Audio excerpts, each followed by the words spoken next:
Então vieram a ele os discípulos de João, dizendo: Por que jejuamos nós e os fariseus muitas vezes, e os teus discípulos não jejuam? E disse-lhes Jesus: Podem porventura andar tristes os filhos das bodas, enquanto o esposo está com eles? Dias, porém, virão em que lhes será tirado o esposo, e então jejuarão. Ninguém deita remendo de pano novo em roupa velha, porque semelhante remendo rompe a roupa e faz-se maior a rotura. Nem se deita vinho novo em odres velhos. Aliás, rompem-se os odres e entorna-se o vinho, e os odres estragam-se. Mas deita-se vinho novo em odres novos, e assim ambos se conservam. Aquele que no último vídeo foi questionado quanto à sua idoneidade por comer com corruptos e pecadores, agora revela mais um lampejo de quem ele realmente é, o noivo. Quando alguns indagam por que os discípulos de João Batista jejuam e seus discípulos não, Jesus estabelece uma distinção clara entre o passado e o presente. Não faz sentido os convidados do noivo jejuarem enquanto o noivo está com eles. A mensagem para qualquer bom entendedor judeu é clara. No Antigo Testamento, Deus é chamado de noivo. Aqui Jesus anuncia também sua morte.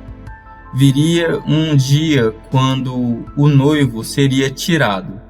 Isso mostra que sua morte não foi um acidente da história, mas algo que fazia parte de um plano maior. As pessoas precisam entender que até João Batista vigorou uma forma de Deus tratar com o homem.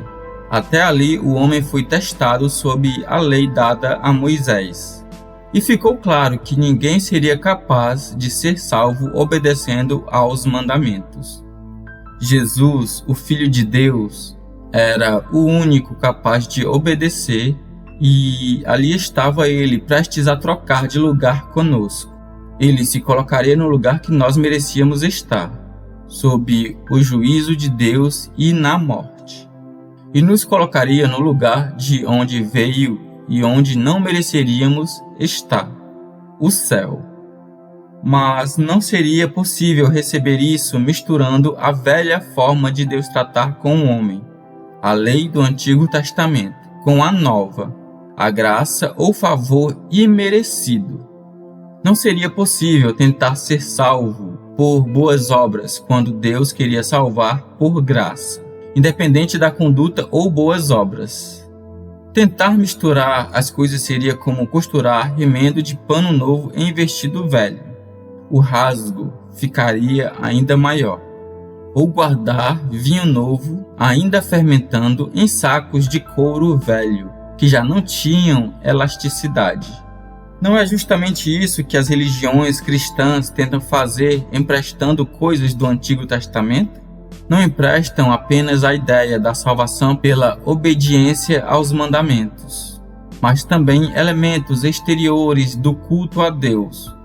Você não encontra na doutrina dos apóstolos, revelada em suas cartas, coisas como templos, clero e sacerdotes fazendo o meio de campo entre Deus e os homens, usando colarinhos e vestes distintas para se diferenciarem daqueles a quem chamam de leigos.